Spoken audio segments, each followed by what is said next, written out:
कर रहे थे मीसा गांव की इस जोगी समाज की ऐतिहासिक चौपाल पर उपस्थित हमारे सभी साथी, गांव के मौजीजान एवं प्यारे बच्चों, जैसा मेरे से पूर्व सुनील भारती जी ने बताया कि ओबीसी के लोगों के साथ हजारों साल से भेदभाव होता आ रहा है। मैं बात शुरू करूंगा भारतीय संविधान से। भारतीय संविधान 26 जनवरी 1950 को लागू हुआ। उससे पहले वर्ण व्यवस्था के आधार पर ब्राह्मण, क्षत्रिय, वैश्य और शूद्र 4 वर्ण थे और ब्राह्मण वर्ण में एक ही जाति है, एक ही वर्ण है। क्षत्रिय वर्ण में एक ही वर्ण है, एक ही जाति है। इसी तरह से वैश्य वर्ण में एक ही वर्ण है, एक ही जाति है। लेकिन शूद्र वर्ण में 6500 जातियां बनाई गई। इसके पीछे क्या कारण है?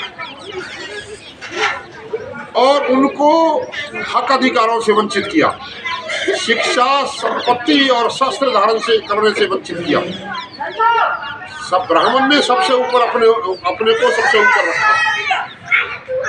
तो साथियों, भारतीय संविधान के लागू होते ही सब लोगों को अधिकार मिले। जो ब्राह्मणों का विशेष अधिकार है वो खत्म हो गया। सभी लोगों को वोट का समान अधिकार मिला।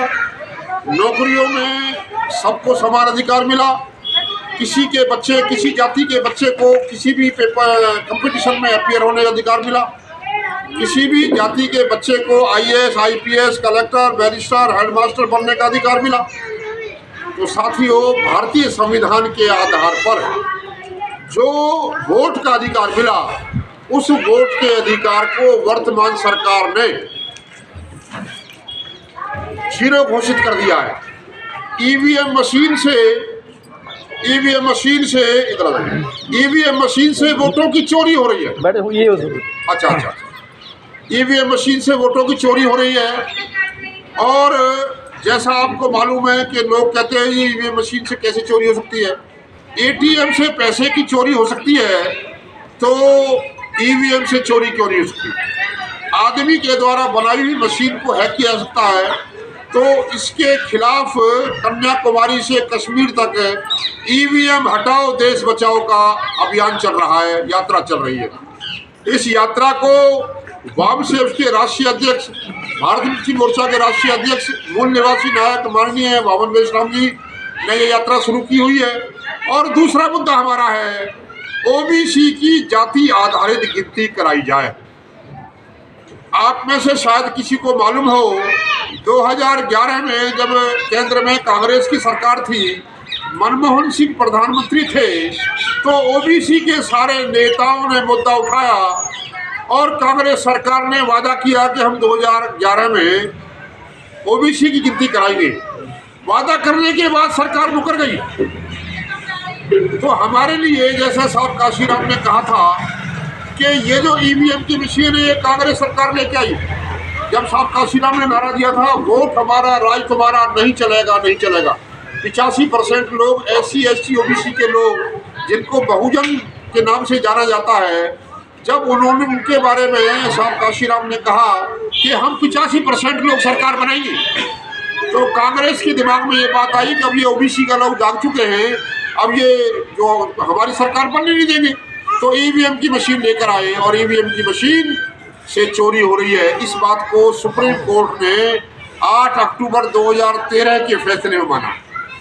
उसके बाद वीवीपैट मशीन लगाने का नियम शुरू हुआ। तो वीवीपैट में जो पर्ची निकलती है उसकी गिनती ना होने के कारण जो संख्या मशीन में आती है और वीवीपैट में जो पर्ची है, अगर वो सारी गिनती हो तब जो है ना चोरी रोकी जा सकती है।